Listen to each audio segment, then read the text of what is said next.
I am Jeffrey Rocoa. This is my Potter's Journal for All Souls Day, Dia de Muertos.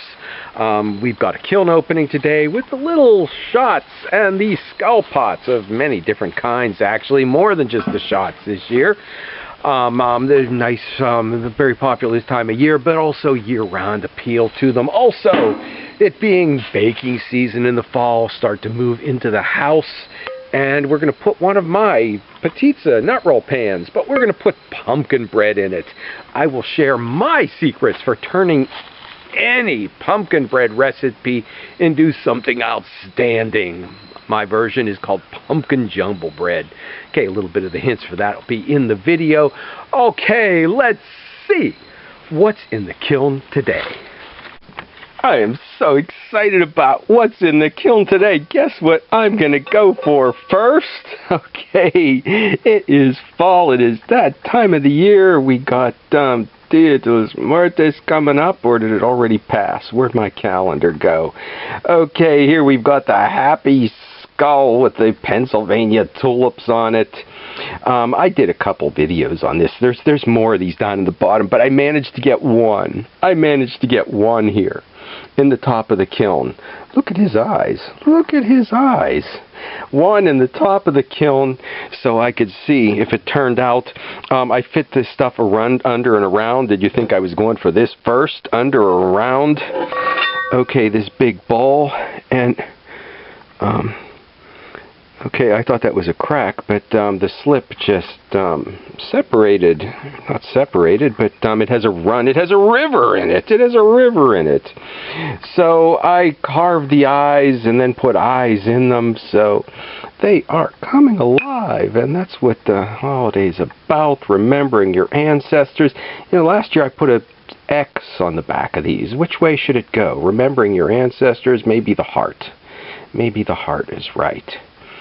So the designs are, okay, Mexico meets Pennsylvania with the tulips. However, you can find the tulips and the pottery from almost every culture. I've said this before, due to tulipomania in the Dutch, when it was literally the currency. Oh, now look at that.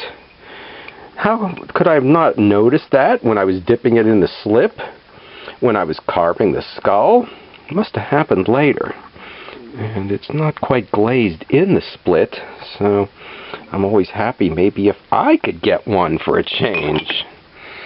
And let's see. There's this year I added the vertebrae here, so this design evolves on a yearly basis.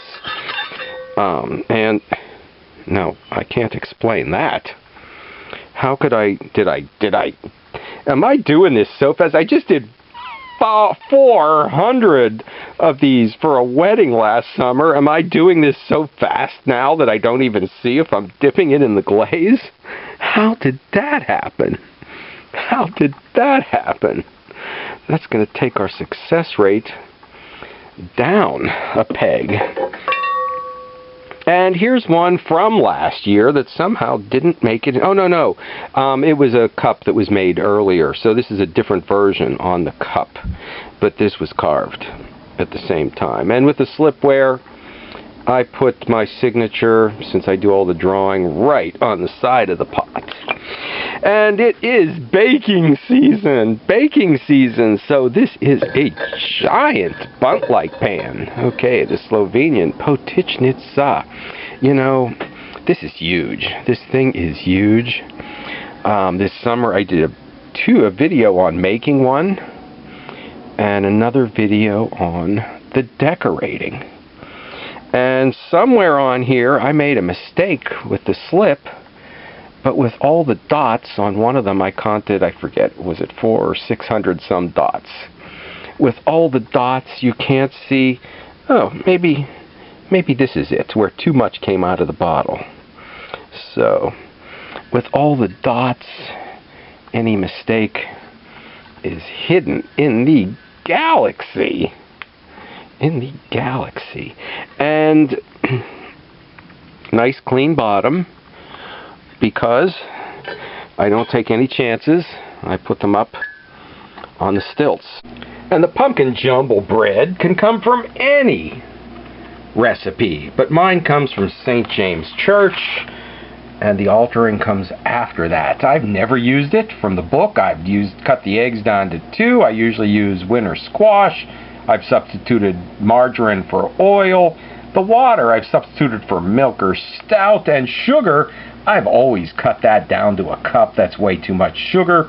And the cinnamon I always double up on. The secret to making a jumble bread is not just raisins and walnuts. Let's get back to the kiln, and I will reveal the pumpkin jumble bread secret. And this next shelf, to fit on that last shelf, that pizza or baking pan in the kiln, I was going to put a shelf this big, but I cut it back, and the 2-inch still wasn't enough, so I put this little piece of kiln furniture on there, so I could get just a quarter more inch by dropping this shelf down to get that last one in there. So let's talk about kiln furniture, but look what's in here. Talking about kiln furniture, look what's in here. Oh, here we go.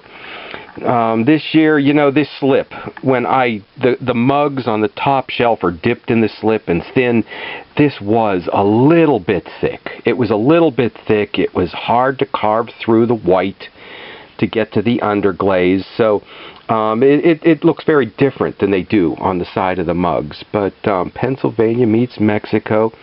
I wish I could find the pictures from when I visited the Yucatan and the pyramids. When was that? Probably about 2005, I would guess. And I think it was in pictures back then, at least for me. Everybody else might have been digital. Okay, and the signature on the sgraffito pieces. So, chip and dip plate. It is time for a fiesta. Okay, and here they are too on... Oh wow, I really like this. Here they are too. The light is not giving us the green today, but these are just little whatever plates or d'oeuvre plates, donut plates, spoon rests. And I don't put a foot on them. I lightly, I don't know if I trim them or not, but I take tool and just put the idea of a foot on them, so it kind of finishes them off. Oh, I'm so excited. You know what, that's an advancement on the design. That and he's, oops, there's something there. You know, this is the second time this has happened. Something dropped on there, so it might be time to look and clean up my kiln furniture.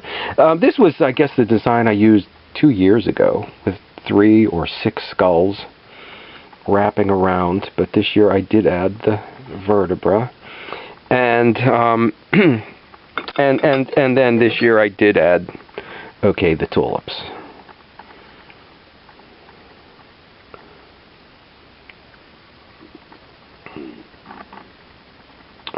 And you know, these do remind me of the skulls on the pyramids, or whatever building they were on. I don't know that they were on the pyramids, but in Chichen Itza, they were on, I don't know, a lot of the buildings there. And here we go, our more traditional Pennsylvania. And this is not sgraffito, but trailed on here. So, and I needed some little salt cellars. I'm trying to get a few of these in each kiln because I'm about out. And you know, I mill my own grain. You'll need to use a soft wheat for this bread. Now, to make it pumpkin jumble bread, chocolate chips, dried cranberries, fresh cranberries. The nuts were in the original recipe, so were the raisins. I've substituted currants or golden ones here. But they didn't say you need to soak it first in rum or bourbon. So everything we needed was in the kiln. We've got the ring baking bowl, and we've got the little salt cellars for our ingredients here. Okay, let's get further into the kiln. And these are the happy remembering your ancestors skulls, those who have left us. Oh, and look who it is, Ralph. Yeah, the year date is October 27th. So, yeah, my boy Ralph. I did a whole bunch of these at one time, and I fired most of them at once. I did a video making a pet plate, but I didn't get them all in the kiln. I sometimes save a few things and then fire them as needed, or as when we need to see them again. Okay, you know, I thought this really brought, and I'm not sure you can get that I sgraffitoed a circle for the eyes, and when I did that, there was a little white left in the center. So I came back with a very fine tool, like I do my signature, and scratched a little, iris or sparkle or light shining in the eye to bring them to life. But this batch, they do remind me of the skulls from the pyramids. I don't know if it's just me. I'm anxious to see the response I get at a couple of shows and at the market. But I really had fun with these guys. And I'm not a fan of they have different skulls for everybody. So it was ducks in the 80s and cherubs in the 90s. I kind of missed out on the sunflower thing until it was almost too late. But we're not missing penguins for little girls, but I really like the ones inspired by the ones from Mexico, and we put the tulip and heart on there for an arm to either give you a hug, or maybe if you've been bad, to set you on fire. Okay, and on this one's a little bit bigger. The larger they are, the more elaborate I go with the decorating. I did, that was combed through the white slip, and I trailed the little zigzag, and the dots trailed on there, and, often meant to look like the chip and dip plates, a Mexican hat, I think we most often think, tortilla chips, and salsa. But they could hold anything. I couldn't be more pleased this time. And when it is all mixed up, it is just a jumble. Put it in the pan and put it in the oven. Oh, wow. A perfect. Little heart on the back. And I don't know why. I think Fiesta in the fall, maybe for many years. I did the fall Fiesta for all the family's fall birthdays that went anywhere from, I think, August 10th through about the 30th or 31st of October. But I guess I could do these and feature them, anything that's left, for Cinco de Mayo in the spring. Oh, and I'm glad I left the drip. It looks okay. I wasn't sure when it was on there, but yeah, it looks okay. It came out good in the end. And there's not a lot of slip on the top. It seemed I don't know if I was drawing these out upside down. I usually do that on paper. I think I did this time, but looks like the slip could have been thicker up there. Maybe if I dipped it real quick and held it for a minute and then dipped it again. So that's what I wanted to see in here. That's what I couldn't wait for. That's why I put one on the top of the kiln. But, a mini pension that the glaze, or the raw clay, looks real dark on the outside, which is nice. I like that. And the comb through slip, very nice.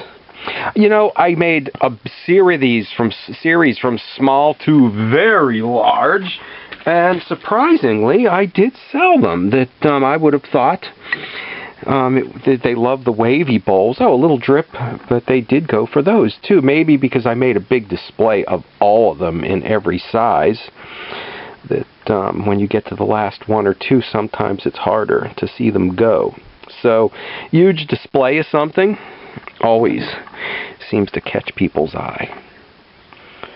Okay. Fiesta time. And what else we got in here? And you know, it's nice to do this because I was so much on production ware this summer, keeping up with shows and sales, that it's fun to... Oh, wow, look at that. You know, this is a design, both the tulips and the heart. Yeah, this is the design that I used to brush on my Crocs with cobalt slip on my Crocs and jugs years ago. And it took years to adapt the very same design to sgraffito ware. But now, it just seems that maybe someday somebody could look up that stamp and say yes, or even a piece that missed the stamp and say yes, we know whose pots those are. Okay, and you know what, we've got okay, a lot of these in there, but each one's a little bit different. They're not made by a machine. I did see on one of them a little blistering somewhere, but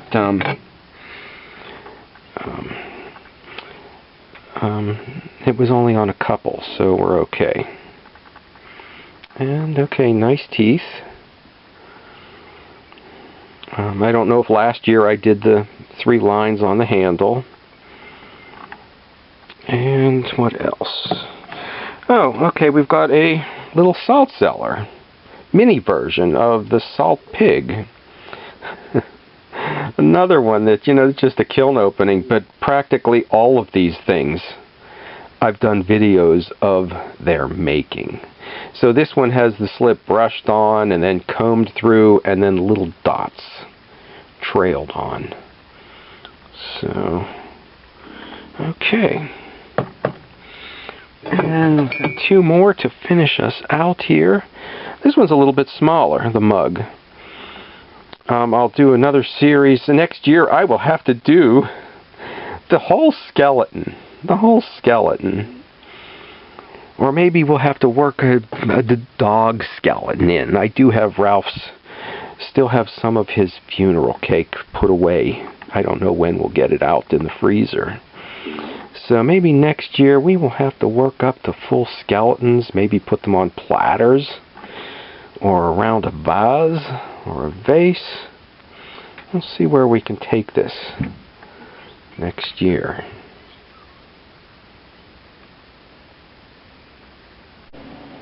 And why is it they ask me? How do you get it out of the pan? What a fright that must be for our autumn time pumpkin jumble bread. Look how beautiful that turned out. And I wonder, have they ever cooked anything in their life? Why do they ask me? And they're really just looking for an excuse not to buy it. Because how much simpler could it be? Don't use that excuse with me.